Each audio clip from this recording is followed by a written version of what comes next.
2020 presidential candidate Andrew Yang recently appeared on an episode of the Joe Rogan podcast, and he said something that was really interesting and kind of a bombshell. Not a surprising one, but a bombshell nonetheless with regard to the 2016 presidential election and Bernie Sanders. I will say that apparently the mainstream press had it out for Bernie last time, where they were just going to I have a friend who worked in the media, and they were kneecap Bernie. Why was he going to kneecap Bernie?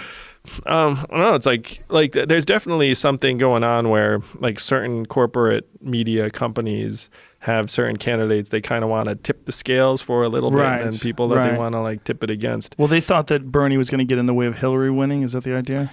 Yeah. I mean, they were in the Hillary camp for sure. Yeah. And so that wasn't just the media, that was also the DNC, which is now on the record. So now, happily, certainly the DNC has turned a totally different leaf, where the DNC is we're not going to do anything that interferes with anyone's prospects. Well, what they did was a disaster. Yeah, a disaster in terms of public image too. Yeah, it was both substantively and perception-wise a disaster for them. So this time, I got to say, and that team is turned over almost entirely. It's almost totally different people. Right.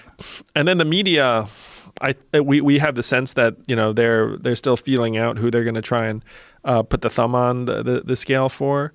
So Bernie is still running though, right?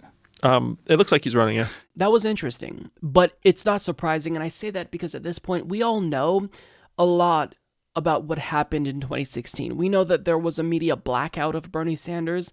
Ed Schultz revealed that the president of MSNBC called him and demanded that he not cover the launch of Bernie Sanders' campaign in 2016.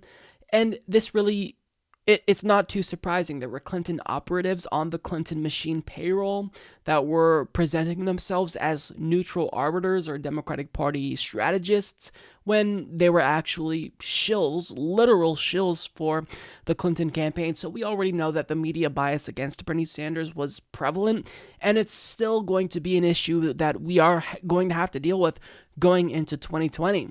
But to hear him use the word kneecap specifically, that's a really strong word to use, because it's not just like they were ambivalent towards Bernie Sanders. It's not just that they didn't want to cover Bernie because they preferred Hillary Clinton. No, they wanted to kneecap Bernie Sanders, according to Andrew Yang, which is really, that's a strong statement, right? Because they're actively trying to stop his campaign from being successful.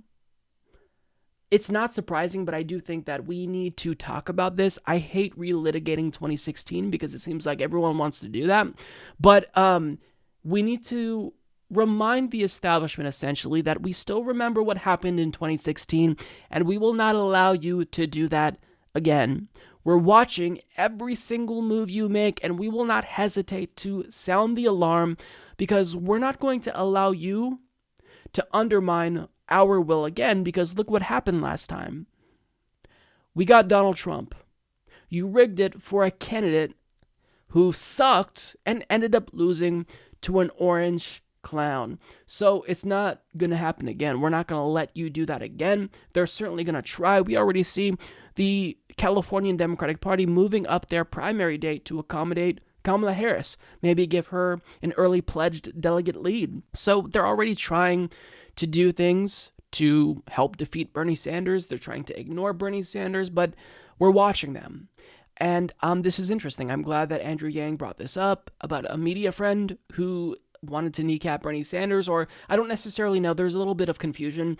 Was his media friend specifically wanting to kneecap Bernie Sanders, or was that just the general consensus among media elites? I'm not sure. There's a little bit of the lack of clarity there, but for the most part, what Andrew Yang is saying, this is it's certainly shocking, but I think that we've all been desensitized after seeing all of the fuckery in 2016 and learning more about what they did in 2017.